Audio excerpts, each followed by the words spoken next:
Fala galera, sejam bem-vindos ao Viva Podcast e hoje nós estamos recebendo a presença do Germano Maia, que é gerente de um banco, economista, e também a presença do Ramon, que veio auxiliar, falando um pouco sobre linhas de financiamento imobiliário, né, principalmente da construção em lotes de condomínio. E antes de mais nada, já peço que vocês sigam a gente nas redes sociais, se inscrevam no nosso canal e lá no Spotify e Deezer.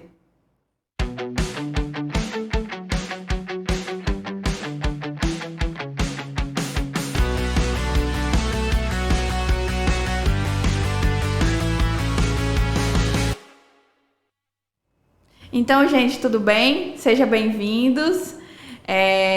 Para a gente iniciar um pouco, pode falar um pouco sobre a sua trajetória profissional, o que é que você faz, para as pessoas poderem lhe conhecer. Maravilha. Primeiramente, bom dia, boa tarde, boa noite para todo mundo que está assistindo a gente, no horário que for.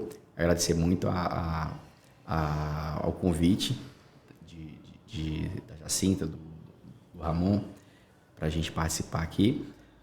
Eu sou natural de Limeira do Norte, vim muito cedo aqui para Fortaleza, sou economista de formação, mestre em economia, tenho uma experiência em operação de consultoria no mercado privado, fui professor acadêmico também e já há 8 anos estou no mercado bancário. Dentro do mercado bancário, nesses 8 anos, 5 deles foram exclusivos no crédito à pessoa jurídica, no crédito no negócio à pessoa jurídica, e nos 5, 6, 2, 3 últimos aí, fui para o negócio pessoa física, mais focado no negócio habitacional, o qual hoje tenho minha maior dedicação, minha maior e melhor relação dentro da instituição.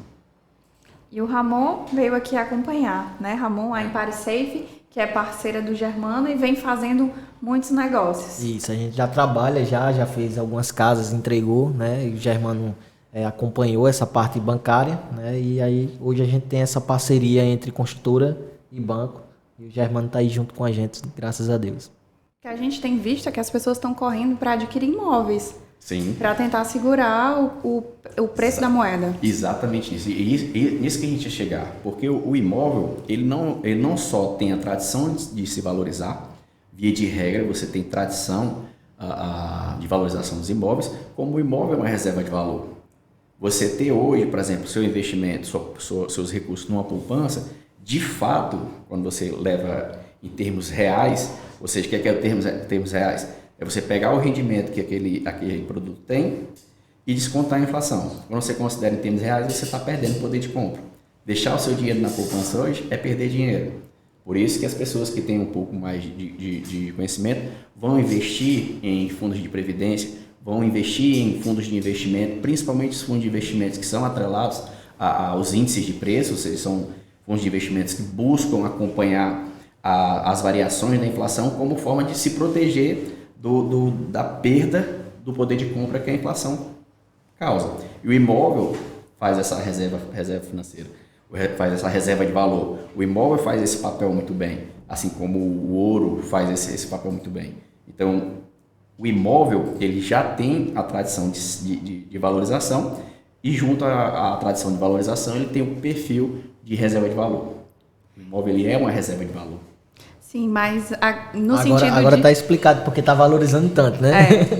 Pois é, quando começou, né, a questão da pandemia, até a gente estava conversando aqui nos bastidores sobre as vendas de imóveis que estavam parados em praia, né? O Aiuai era um empreendimento que estava muito parado, o Mandara também tinha muitos imóveis em estoque e de repente o negócio explodiu. Vendeu tudo. O Aquiraz Riviera, os dois maiores lá do Aquiraz Riviera, que, se não me engano, é o Manhattan e o Beach Place. E o Beach Place também estavam as vendas baixíssimas, um estoque altíssimo e zerou tudo. Não tem nada e o preço hoje é outro completamente distinto de pré e início de pandemia.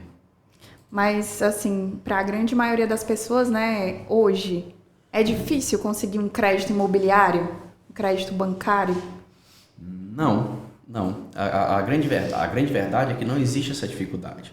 Muito ao contrário, nunca foi tão fácil, nunca foi tão incentivado Nunca o mercado imobiliário ele teve um nível concorrencial tão bom, com a presença tanto dos bancos públicos como dos bancos privados atuando fortemente, disputando o preço, disputando o cliente. Isso é extremamente vantajoso para o mercado como um todo, e principalmente para o cliente. A questão da dificuldade, não existe dificuldade, existe preparo. As pessoas têm que entender que comprar um imóvel exige um planejamento, existe um preparo. Não é comprar um picolé, não é comprar um saquinho de pipoca. Você está comprando um imóvel. É um investimento que para muitas pessoas é o grande investimento da vida delas, né? Sim. E para alguns, não, é apenas investimento mesmo. Trata a compra de imóveis ou negócio imobiliário como investimento propriamente dito, e é um grande investimento, é um investimento extremamente rentável. E nessa concepção, a pessoa partir do princípio de que eu vou comprar um imóvel, eu preciso estar com o meu nome limpo, eu preciso estar com minhas contas em dia, eu preciso entender que o sistema bancário brasileiro ele é unificado em uma grande medida por meio de um sistema chamado SCR-Bacen, que é o sistema do Banco Central, que condensa todas as informações, toda a história financeira das pessoas. Inclusive, é esse sistema que transita há algum tempo no Congresso, aquele objetivo de criar um cadastro de bons pagadores para ter boas taxas diferenciadas, né? O SCR-Bacen ele vai contar toda a sua história, até do seu cartão universitário, na sua primeira conta, até hoje, em tudo que você teve em todos os bancos. E acaba que isso faz com que você precisa ter compreensão. Poxa, eu tenho um tanto de renda mensal, dentro desse valor de renda mensal que eu tenho que ver o meu comprometimento. Quanto que da minha renda está comprometida com coisas que já são financeiras, com limites de créditos, com consórcios, com obrigações financeiras, e dentre essas obrigações financeiras, quanto que vai sobrar. Então, se você trabalha nessa perspectiva de que eu preciso ter o nome limpo, eu preciso estar com a minha vida financeira organizada, e quanto do meu comprometimento, da minha renda está comprometida com outras coisas que não seja a aquisição do meu imóvel, você com certeza vai ter uma facilidade extremamente grande de ser aprovado e logo estar aí realizando seu sonho da sua casa na praia, seu apartamento na praia, viver com grande qualidade de vida, que é o que faz a vida valer a pena. E hoje a aprovação de crédito também ela é mais inteligente, né? Sim. Antigamente se puxava só os contra-cheques, imposto de renda. Hoje se consegue identificar até rendas informais, né, que algumas pessoas possuem, muitas até. Eu vou ajudar a Jacinta aqui numa pergunta também. Fazer a parte aqui de entrevistador. A gente falando aqui de vida saudável, né, e nome limpo, e vamos supor que o cliente ele já teve um problema um tempo atrás, né, e época de crise, ele passou por um momento difícil ali, ele teve aquele problema, ele regularizou, né, e tá hoje com a vida ok, nome limpo e as contas em dia. Isso aí dificulta para o cliente, porque vai ter casos assim... Ele pode refazer, né, a reputação dele no mercado financeiro. Porque às vezes ele acha assim, rapaz, meu nome estava sujo, eu tive um grande problema e agora será que eu vou conseguir o crédito por causa disso? Né? Sim. Gente, quem é do mercado bancário, a gente tem um hábito de dizer um termozinho que circula entre a gente, que é o seguinte, se você ficar devendo a um agiota, mesmo que você pague, ele não vai te prestar mais, certo? O banco, não. Isso não acontece com o banco. O banco, as instituições financeiras não funcionam assim. A lógica, o risco do negócio, ele é mensurado e ele é uma realidade humana. Ela está matematicamente presente nesse contexto de composição de taxas no Brasil. E no mundo todo funciona assim. Então, assim, você ter passado por um problema de crise, todas as pessoas estão absolutamente passíveis de passar por isso. E você ter passado por isso, mas você se reconstruiu, se reestruturou, limpou o teu nome, você com certeza vai estar com a sua pontuação. Isso é muito fácil de ver graças àquele sistema hoje que é muito acessível às pessoas. Aquele programa de pontos que as pessoas consultam no CDL.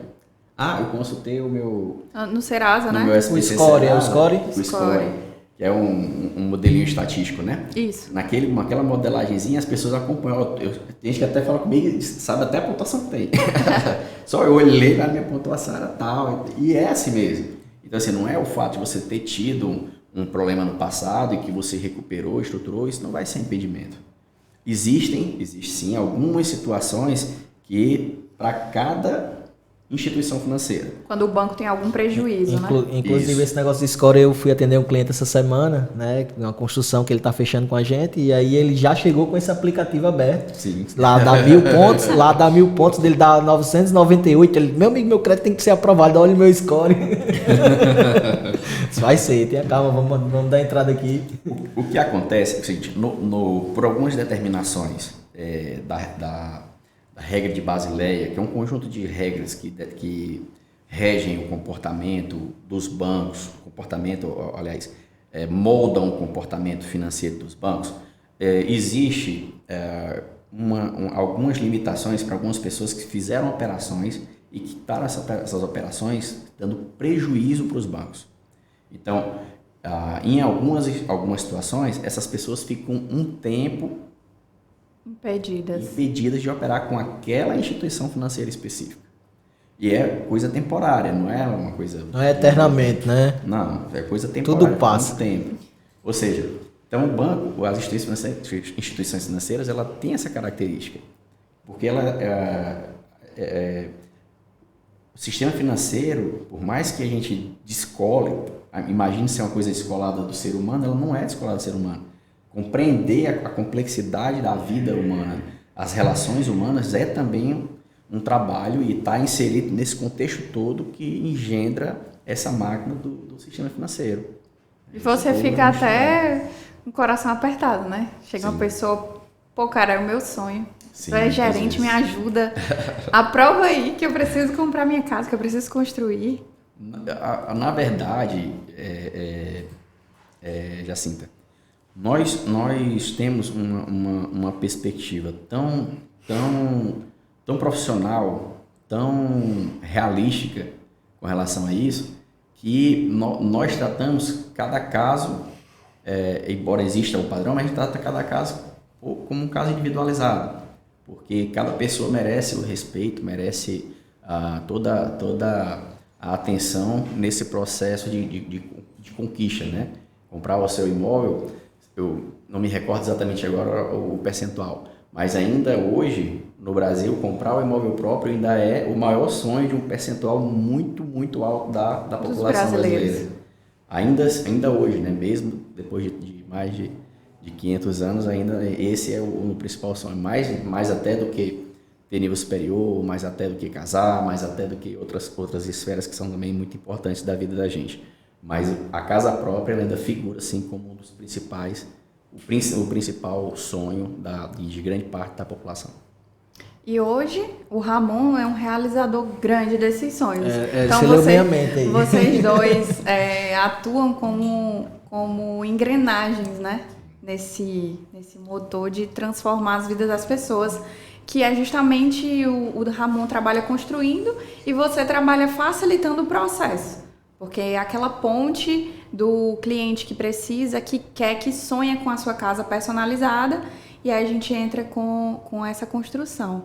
E aí eu queria perguntar um pouco da tua visão, por que você acha que construir, né, comprar um lote, construir, é a grande sacada hoje do mercado? Por que isso tem feito tanto sucesso? Jacinta, é a evolução natural das coisas, sabe? Você também é administradora de empresas, né? A gente que passou pela universidade, na área de ciências sociais exatas, ciências sociais aplicadas, né? Exatas não, são ciências sociais aplicadas. Da economia, da administração, da contabilidade. A gente é trabalhado a entender o processo de evolução dos mercados. Então você vai perceber que lá no início do mercado automotivo, lá com Henry Ford, né? No Fordismo lá, ele tinha uma frase que dizia o seguinte, que o modelo T, que foi o primeiro modelo da Ford, né? ele podia ter qualquer cor desde que fosse preto. Sim. Ou seja, o carro só existia uma única cor. Ele pode ter qualquer cor, desde que seja preto. Por quê? Porque naquela concepção inicial, o mercado, ainda muito pouco amadurecido, tinha a concepção do consumo em massa, a produção em larga escala. Essa produção em larga escala dava economias de escala e escopo que possibilitaram esse acúmulo de capital para até fomentar a pesquisa e o desenvolvimento e evoluir o padrão de desenvolvimento dos veículos. E chega num momento em que o consumidor ele não está mais interessado em ter um carro por ter um carro. Não é só mais um carro novo. Quer ter o carro, né? Ele quer ter o carro que é a cara dele. Que é a cara dele, que atenda às necessidades dele naquela fase da vida dele. E aí isso vai mudar várias vezes. Assim, rapaz, você vai ser pai muito em breve. Já vai estar com a van. Vai estar com a vanzinha. É assim, funciona assim, né?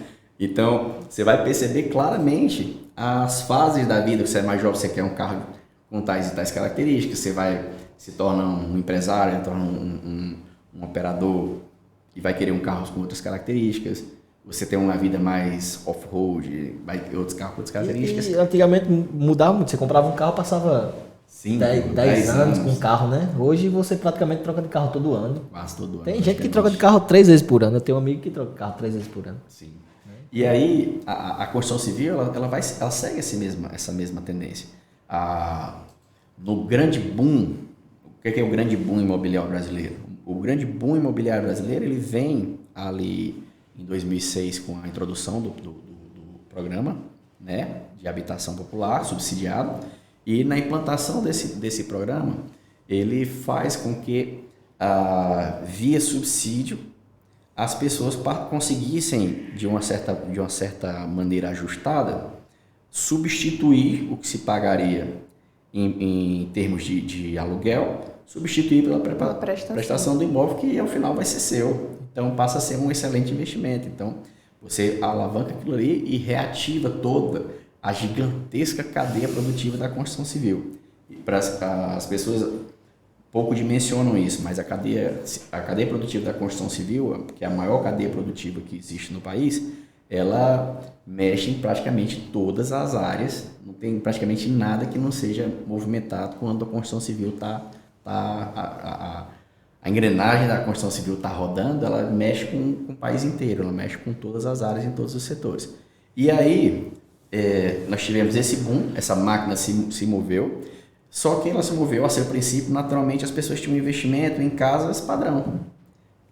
Muitas casas iguais, com elementos padrão. Só que à medida que isso vai evoluindo, as pessoas estão cada vez mais interessadas em ter o imóvel, mas que esse imóvel ele atenda aqueles interesses dele, aquelas características, aquelas necessidades dele. Se é uma casa que você tem 2 filhos, você tem uma perspectiva. Se você tem 3, é outra perspectiva. Se você tem 4, é outra perspectiva. Tem um idoso na casa. É outra perspectiva. Então a pessoa, ou aqueles pais que os filhos já casaram e saíram, aí eles estão com uma casa gigantesca que não é mais o interesse dele, eles querem uma casa nova, do padrão que eles gostam, mas que não tem aquela dimensão toda, que eles nem precisam mais daquela dimensão toda. Enfim, tudo isso faz com que as necessidades elas se customizem, elas busquem a customização da construção. E as pessoas não querem mais. Claro que muita gente faz compra muito ainda de imóveis prontos, padrão. Só que, cada vez mais, a pessoa observa que eu posso ter um imóvel ao meu interesse, ao meu gosto, e pagar a mesma coisa. E só entrando num parênteses aí, Germano, porque eu, como construtor, né, como construtora, eu vejo muito porque assim, a construtora, quando ela faz a casa, né, e aí seria uma casa padrão, ela vende, ela tenta fazer a casa que atenda o máximo de necessidades. Né? Por quê? Porque ela não pensa em vender para um cidadão específico. Né? Ela tem que vender aquela casa de qualquer forma porque está mobilizado ali o capital da empresa. Né? Então, assim, a dificuldade de você achar a casa personalizada que atenda às suas necessidades nesse padrão, por isso que fica muito mais difícil e é muito mais fácil você construir, né, para poder atender as necessidades. E os bancos também perceberam isso, né? Assim, As linhas de créditos, elas estão muito voltadas para isso. nós temos uma instituição financeira que capitaneia esse mercado de aquisição com construção e construção em terreno próprio, de forma praticamente isolada. Os outros bancos percebem a necessidade, vão correr atrás. O mercado ele é extremamente dinâmico, isso vai acontecer. A tendência também. é essa, né? Isso vai acontecer também. No momento, ainda é exclusividade de uma instituição financeira. Porém, Não vai durar muito tempo. não vai durar, porque é como eu estou dizendo, é a evolução das coisas. É como a gente imaginar o mundo hoje sem internet, né? Sim. Assim, não vai voltar atrás. Quem imagina ainda algum negócio, alguma coisa fora da rede, ele absolutamente não percebeu que isso é irreversível, né? Para o WhatsApp um dia quase que eu endoido, imagina. É meu. E a gente avançando nessa barreira da aprovação de crédito, da análise que é mais pessoal, né, do cliente, do indivíduo, do que do próprio negócio em si. O que é que você pode falar do processo? É um processo muito burocratizado? É um processo longo, demorado? Que as pessoas porque antigamente existia muito receio com isso, né? Sim. Hoje, o que é que a gente consegue de facilidade? O que é que a gente consegue falar para as pessoas a respeito dessa linha de crédito? Jacinta e todo mundo que está assistindo a gente, tem uma clareza, eu sempre digo isso, tem uma clareza, tem a sensibilidade de perceber que o processo ele é padronizado. E o processo padronizado nada mais é do que uma receita. Se você vai fazer um bolo, assim, vamos ser bem didático, né? Você recebe ali uma receita para fazer um bolo, você vai inventar na receita para fazer diferente? Você pode até tentar, mas a tendência é que isso não dê muito certo. Pode até né? dar, mas a tendência para dar errado é grande. Né? Pode dar super certo, enfim, mas também pode dar muito errado. Mas eu sei, eu tenho a informação que se eu seguir aquele passo a passo, o resultado é uma esteira, é um processo que corre rápido, é muito simples, ele é muito objetivo, o seu resultado vem muito, muito rápido. E o cliente, por exemplo, ele pode começar, isso é uma dúvida até minha, ele pode começar sem nada, por exemplo, ele aprovou um crédito de 1 milhão, vamos supor, quitou o lote 200 mil e ele tem 800 mil para construir a casa, né, de crédito no banco. Esse start da obra tem que partir do cliente ou ele já parte do banco? Ou da construtora? Na aquisição e construção, e aí com todos os construtores que eu converso, todos eles estão descobrindo a aquisição e construção. E eu trabalho muito em cima da lógica.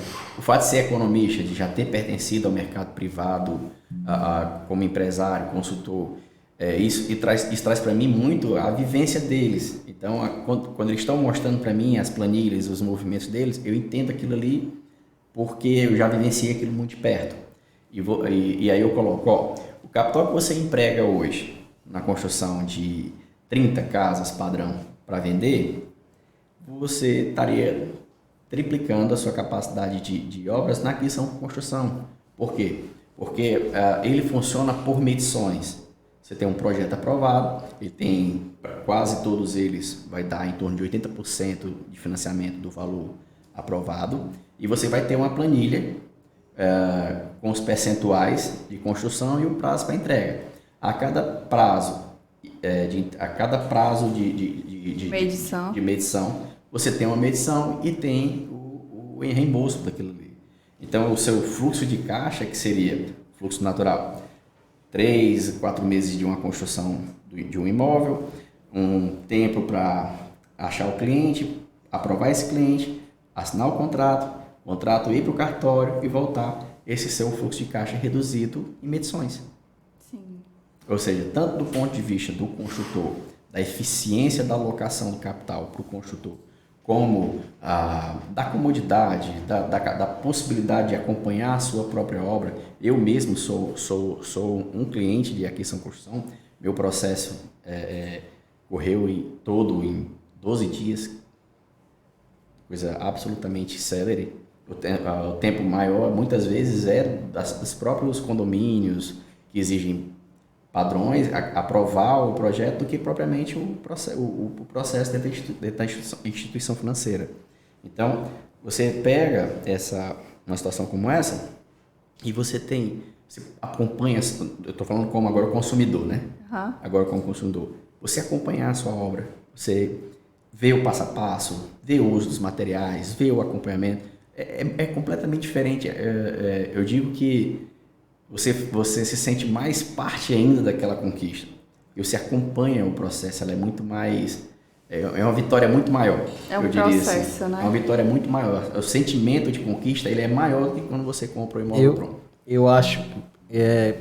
o que a Jacinta ela também perguntou, viu, Germano? Era porque, tipo assim, vamos supor que o cliente ele queira, por si só, ir lá e fazer o processo. Era basicamente isso que você estava perguntando? Não, basicamente assim. Ele deu uma explanação que seria por reembolso. Isso. Né? Então, eu queria entender o start da obra. Por exemplo, eu já entendi que é 80%, né? Então, teria que ter, teoricamente, 20% para iniciar a primeira parte da obra, até vir o fiscal, o engenheiro do banco, para fazer a medição e fazer o reembolso, é isso? Não. Vamos supor, você é milionária, a gente sabe disso, a gente pode tratar isso abertamente, né? Você vai construir aquela casa lá no Alphaville, que você... Rica bem novinha, né? No Alphaville não, lá no Costa dos Ventos. Costa dos Ventos, lá de 3 milhões. Então, de 3 milhões, 600 mil teriam que ser seus. Como a sua contrapartida de 20%, né? Então, o restante, os 2 milhões e 400 mil, a construtora vai iniciar com recursos próprios e a cada medição vai sendo pago. Assim como esses 20% também cabe a ti ver como que vai ser alocado esses 20%. Entendi. Entendeu? Isso aí é negociado com a construtora, no caso, né? Ah, entendi. Não, mas isso é tranquilo. Mas qual é a garantia aí do cliente? Que para todos os recursos que vão ser liberados, né, um gerente, um engenheiro credenciado à instituição, né, vai lá fiscalizar e ver se realmente aquela obra ela foi executada de acordo com os projetos que foram aprovados e com orçamento, memorial com descritivo, com tudo. Tudo. Memorial descritivo do imóvel completo. Tipo de materiais, tudo é descrito no processo. Então, é um negócio até muito cômodo.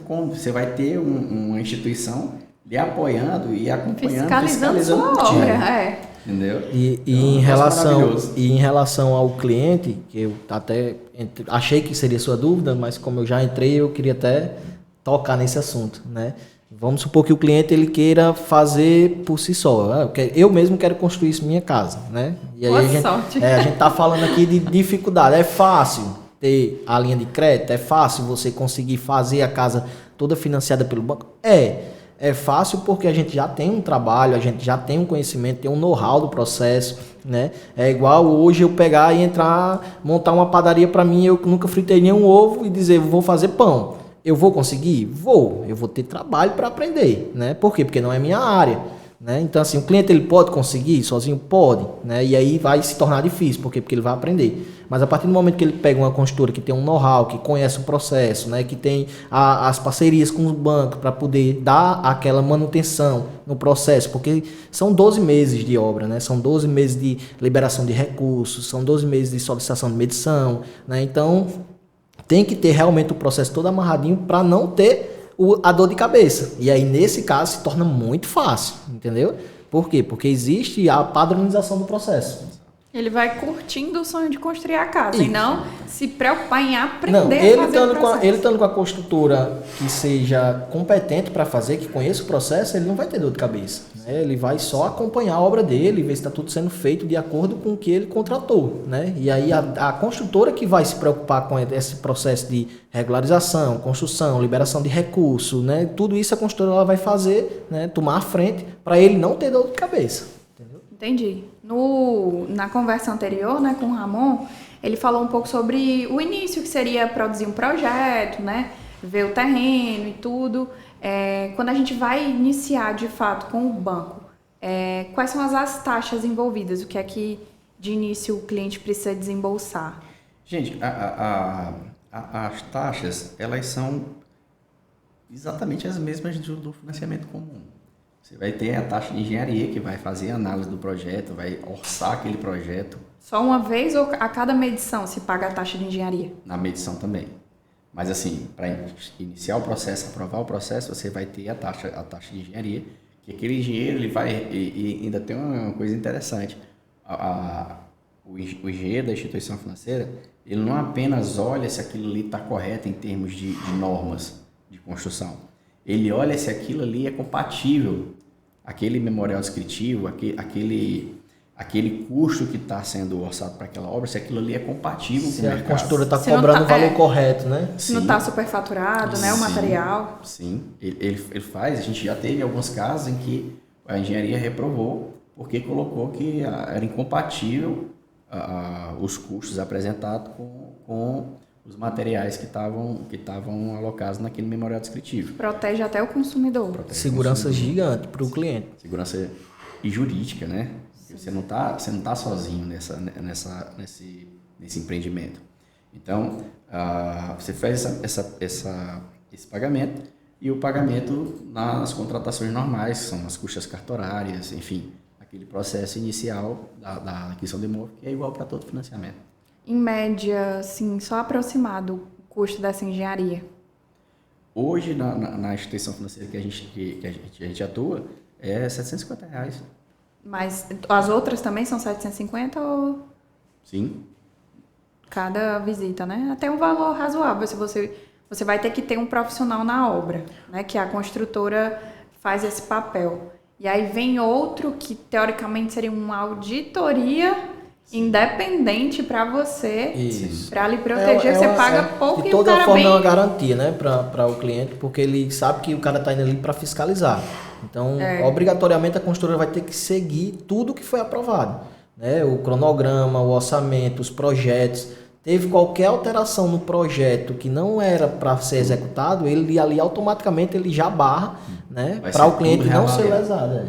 E tudo tem um prazo, né? Por exemplo, o engenheiro vai lá, faz a medição, ele tem um prazo normatizado de quanto tempo ele tem para entregar aquilo tudo, que é para o cara também não ficar esperando muito tempo o dinheiro. Não. Depois que o engenheiro faz, né, a medição, demora quanto tempo assim para o dinheiro ser reembolsado? 2, 3 dias, no máximo. Construção, assim, construção é para quem conhece. Sabe? Eu costumo dizer o seguinte: eu gosto muito de obra, adoro construção, eu me identifiquei demais com essa área, e para gente que gosta, que estuda, que lê, que se interessa por esse mercado, não só por necessidade de dever de ofício, mas também por realmente admirar o significado de todo esse processo, você entende com clareza que construção é para quem entende. Então, assim, se aventurar numa construção é uma certeza de prejuízos relevantes, prejuízos significativos. Então, custo de engenharia para medição, ele é absolutamente insignificante frente ao todo e ao risco que você corre numa empreitada dessa, às cegas, sabe? Tem economias que não valem a pena, né? Essa é uma que acho absolutamente... Da outra vez a gente até tocou no assunto da questão do projeto. Muita gente tem pena de pagar o projeto. O projeto é a melhor coisa que existe numa construção, é o projeto. Um projeto bem executado é sinônimo de economia, agilidade, Nem entendeu? me fale, porque tive uma experiência recente a gente comprou um apartamento, até nessas oportunidades do VGSAM. Sim. A gente comprou para alugar, eu e meu sócio, que hoje ele não pôde estar aqui. E aí a gente foi fazendo, a gente fez um projeto muito por cima, no meio do caminho mudou tudo, aí a gente não refez o projeto, aí a gente estava louco essa semana. Porque a cozinha não estava direito, o cara dos móveis confundiu o jeito que a gente queria o quarto e não sei o quê. Uma coisa besta. Um apartamento de 39 metros quadrados estava dando uma dor de cabeça da peste, que eu estava estressada. Mas se tivesse um projeto bem executado no início, você teria evitado tudo isso. E às vezes eu digo, o projeto ele não é caro. Eu gastei 40 mil no meu projeto. Meu amigo, esses 40 mil ele pode lhe causar uma economia gigante. Você não tem nem noção. Fora a paz. Nada paga a sua paz de você ver ali tudo direitinho do jeito que vai ser executado. Sim. E é o todo, Jacinta, sabe? É a complexidade do todo. Eu costumo dizer que as pessoas precisam resgatar essa vontade de perder, se desgastar, entendendo o processo, porque hoje as coisas são muito fugazes, né? Todo mundo gosta da música curtinha, todo mundo gosta do vídeo assim curtinho, ninguém quer se aprofundar em nada porque é mais cômodo, é mais fácil. Mas assim, você está lidando com uma obra, uma construção, uma casa, um apartamento. Então, a complexidade que envolve ali os estudos materiais, composições químicas, estruturais, cálculos estruturais, tudo isso faz com que aquele seu negócio seja muito bem sucedido. Cálculo estrutural, as ferragens, a fundamentação, as fundações, toda a fundamentação que está naquele processo ali, ele é o que vai dar a garantia de ter um resultado satisfatório, e não ter positivo, problemas, né? E não ter problema futuro. Ao passo que a pessoa que vai numa experiência meio atabalhoada, meio aventurada, ela vai sofrer muitos impactos que decorrem disso, de erros, de medições que deveriam se encaixar em tal ponto e não se encaixam, infiltrações, enfim, é um mundo de possibilidades que a obra, a construção civil não executada a pleno efeito do seu projeto, de um projeto técnico bem montado, vai trazer de consequência para aquela pessoa que optou por não fazê-lo da forma mais correta, mais efetiva, né? Entendi. E aí, no final, depois que a casa está pronta, vem a última medição, né? E o último pagamento. Ele é condicionado a alguma coisa, o último pagamento? Não. Quando ocorre o último pagamento, você vai começar a pagar a sua obra a partir da primeira medição. É proporcional ao quanto da sua obra foi feita. E assim vai até chegar ao valor normal da parcela quando dá a última medição.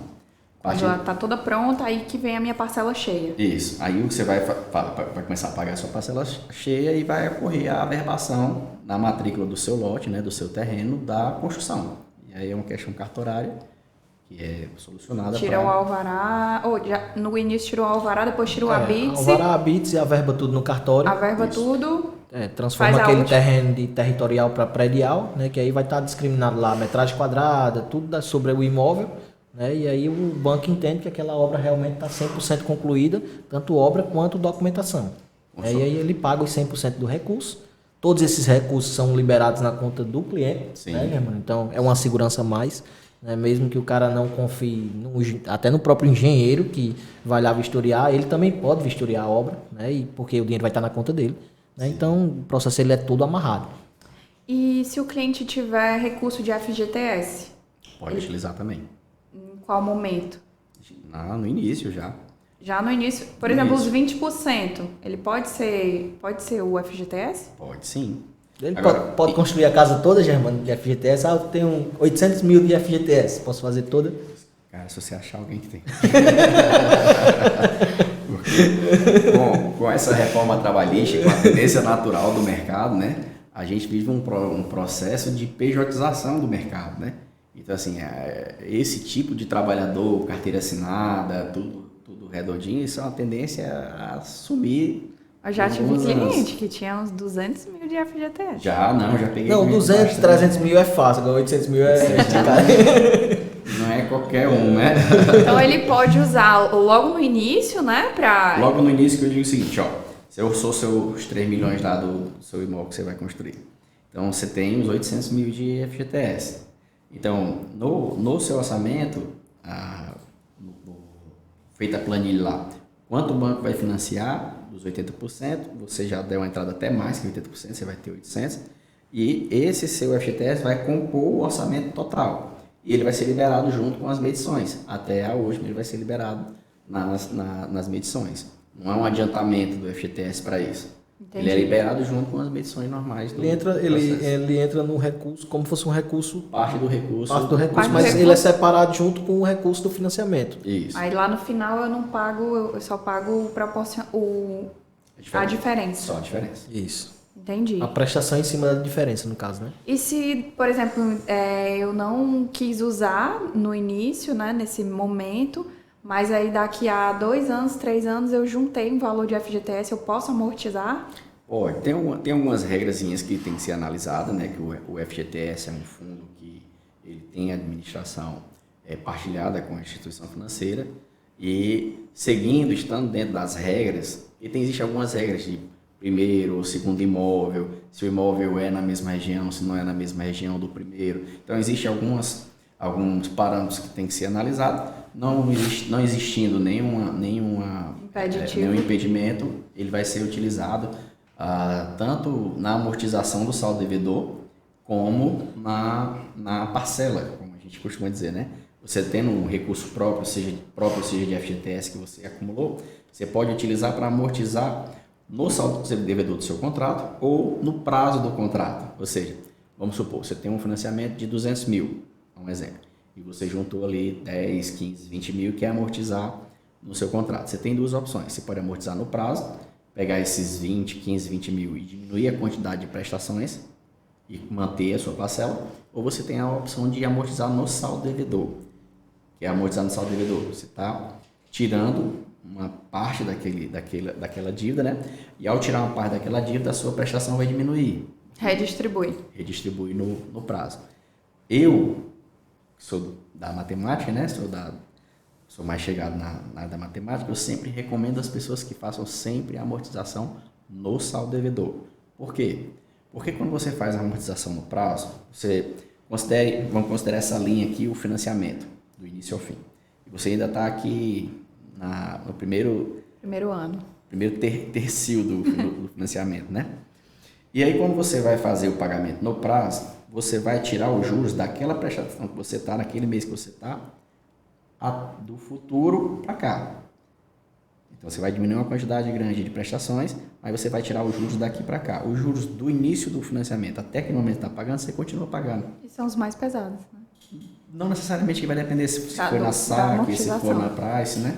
No tipo de amortização que você está utilizando.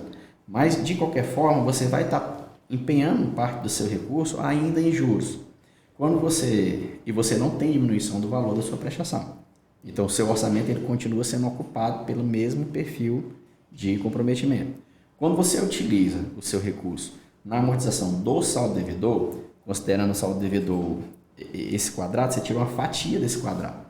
Se os juros incidem sobre o saldo devedor, eu tirei uma fatia dele, eu tenho uma área menor, obviamente eu vou ter juros menores e minha prestação se contrai. Se minha prestação se contrai, ela ocupa uma parte menor do meu orçamento, bem como eu apliquei o meu recurso realmente na dívida. Não usei parte do meu recurso ainda com juros. Então, assim, tanto no efeito redução do peso da prestação no meu orçamento, como o efeito de realmente utilizá-lo como redução de dívida e não utilização em parte em juros. Entendi. E até na hora de escolher a amortização, né, a tabela, Sim. A indexador, tudo isso vocês fazem lá analisando o perfil do cliente, se ele vai usar o prazo todo, se ele quer quitar nos primeiros anos e tudo. Tudo, absolutamente tudo é conversado, a gente faz sempre uma entrevista muito próxima, tentando entender os objetivos do cliente, o perfil daquele cliente. Tem cliente que ele financia, nem precisaria financiar, mas ele financia porque ele tem uma perspectiva de manter o seu capital que circula com outros negócios, e aí por isso ele não retira do seu fluxo natural para colocar naquela aquisição, como aquele que pretende mesmo pagar no mais longo prazo. Então, a gente vê de todos os cenários e entender cada necessidade de forma bem individualizada para cada cliente. E durante todos esses teus anos de experiência como gerente de banco, tem algum caso assim especial, alguma coisa que te marcou? Algum cliente? Tem sim. Eu tenho um da época da pessoa jurídica e tem um da habitação que foram assim espetaculares, são sensações muito, muito espetaculares que essa atividade me proporcionou. Na época da pessoa jurídica, eu trabalhei no crédito da pessoa jurídica e fiz um primeiro financiamento. Na época, nós tínhamos um microcrédito E nesse microcrédito eu incentivei um borracheiro do município de Maranguape a Pegar tomar o o crédito e ele passar a vender pneus novos. E aí eu dizia, olha, você pode fazer o cadastrozinho, você tem um CNPJ de microempreendedor individual, você faz o cadastrozinho no distribuidor e coloca um pneuzinho aqui para vender e tal. E isso lá em 2013, hoje nós estamos em 2021, né? 8 anos e quase 9 anos. E hoje ele não tem nada não, mas ele tem 5 lojas de pneus. Que massa. Aí é uma história, né? É. É um cara que, assim, é espetacular demais. Mais incrível essa questão de participar da vida das pessoas, né? Do pessoal, da vida das pessoas. É uma pessoa que todo ano, mesmo eu não trabalhando lá há muito tempo, todo ano, 4, 5 vezes ao ano, ele me liga, manda fotos, pede para ir lá, sabe? Assim, compartilha aquela vitória contigo como se você realmente pertencesse àquilo ali, né? E o outro foi no dia que nós assinamos um contrato de uma casa e a senhora caiu em prantos, né? E é assim, não o pranto em si, porque às vezes acontece muitas vezes. A pessoa se emociona naquele momento, é uma vitória, e realmente é uma vitória. Nós vivemos num país que a justiça social, ela nunca se efetivou, né? Então, para muita gente, adquirir seu imóvel realmente é uma realização de um sonho de muita luta mesmo, de muita garra, de muita vitória mesmo. E quando ela assinou aquele contrato, ela olhou para mim e disse assim, que estava pensando como que ela ia passar a primeira noite na casa dela. Porque ela tinha seus 40 e poucos anos, idade, né? Jamais de idade, tem seus 40 e poucos anos e nunca, nem quando morou com os pais, eles não pagaram aluguel. Então, assim, ela era a primeira da família dela que iria não pagar aluguel, iria pagar o próprio imóvel. Quer dizer, a primeira da família que conseguiu adquirir, né, o sonho da casa própria. Sim. Realmente é uma realização muito grande. Eu também já fui professor universitário, então às vezes a gente é convidado para aquelas formaturas dos alunos, né? E aí você vê aquele discurso daquele aluno dizendo, eu sou o primeiro da minha família inteira que chegou a ter nível superior. Assim, para ela era a mesma coisa. Uma sensação. Primeiro da minha família inteira, na história da minha família toda, eu sou o primeiro a comprar um imóvel. Então, realmente, assim, é uma coisa que... É bem marcante. A mim toca muito. Eu tenho realmente, assim, muito respeito, muita paixão pelo ser humano. E eu acho que isso não pode ser perdido. À medida que a gente se permite ser indiferente ao ser humano, a gente se torna muito aquém daquilo que a gente pode render. A gente tá ganhando a vida, né? A gente trabalha, Sim. Você oferecendo seus empréstimos, o Ramon, as construções e a gente intermediando. Mas as coisas, é muito gratificante ver que as coisas pra gente vai muito mais além do que a atividade, o ofício, ganhar dinheiro, né? Tem muitas outras coisas boas envolvidas, os amigos que a gente faz, as relações. Então, né, a gente também, nesses 2 anos de mercado imobiliário, a gente também já fez muitos amigos e é muito legal ter essas histórias para contar. E queira que não queira, existe, né, o trabalho do corretor, da construtora, mas hoje a instituição financeira ela é um dos pontos mais importantes, né? O que ajuda mesmo realmente a acontecer o negócio é justamente esse financiamento que o banco ele proporciona, né? E hoje com taxa de juros baixíssimas. A gente nem falou também de taxa de juros, que é a mesma do imóvel pronto, né, para construção. Sim, exatamente. Então é uma vantagem muito boa, né? Mas a instituição financeira, isso toca muito na situação quando acontece isso com o Germano. Lógico que na construção também tem, né, esses casos específicos que a gente fica realmente emocionado, mas porque realmente foi a instituição financeira que proporcionou aquele valor para o cidadão, o cliente, ele sair dali e conseguir contratar a construtora, ir no corretor, comprar o imóvel, né, e realmente realizar o sonho dele. Então é isso, a gente fica muito feliz com a sua presença aqui hoje, o Ramon ter vindo também, e a gente vai deixar aqui os comentários abertos para quem quiser tirar alguma dúvida, tanto sobre outras questões bancárias, sobre taxa de juros, sobre a modalidade, né, de aquisição, que hoje a gente realmente vislumbra uma excelente oportunidade para os clientes. E é basicamente isso. Queria que você fizesse suas considerações finais e o Ramon também, se quiser falar mais alguma coisa, fica à vontade. Gente, agradecer muito, muito mesmo o convite de vocês participarem de um movimento como esse. Esse é o espaço moderno, é o podcast, é a internet, é a rede, é essa integração que está mudando e vai mudar cada vez mais o mundo. Muito obrigado vocês terem convidado para participar desse momento com vocês. Sempre que quiserem também chamar de novo, a gente vem para cá bater mais um papo. E vamos ser parceiros de negócio, viu? Porque tem muita coisa vindo aí, né, Ramon? Certeza. Vamos sim, vamos construir.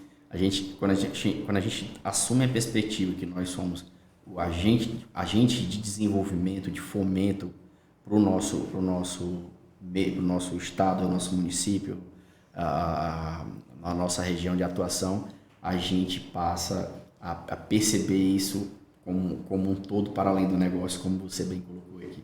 Então, muito obrigado a vocês, muito obrigado a todo mundo que assistiu essa conversa até agora e sempre à disposição. E eu queria agradecer também, a segunda vez que eu estou aqui com a Jacinta, né, que ela convidou a gente, né. Quero dizer que do podcast que teve anterior já deu vários resultados, já teve até pré-venda, né, já sendo finalizada, né. O homem é bom, o homem é bom. E a gente sugeriu aqui trazer o meu amigo aqui, Germano, não foi por menos do que, porque assim, hoje para a construção civil, né, no processo de aquisição e construção, realmente a gente precisa de pessoas que estejam dentro do banco que realmente agarrem aquela luta com a gente, né? Sejam facilitadores. E Germano é esse cara, né? O cara parceiro, né? O cara que tá ali com a gente, quando tem alguma dificuldade ele pega na mão e diz, vamos resolver, né? Então isso facilita demais. Hoje eu tenho um apreço muito grande por esse cara, né? E por isso que eu disse, não, vamos trazer o Germano aqui para falar, né? Porque ele é um cara, além de ele entender muito do processo, né? Ele entender muito do sistema bancário, né? É um cara que é parceiro, que realmente tá junto com a gente para o que der e vier. Né? Então, para realizar o sonho das pessoas e construir essas casas. Obrigado aí novamente a Jacinta e o Germano por ter aceitado aí o nosso convite para vir aqui conversar. Né? Valeu, galera.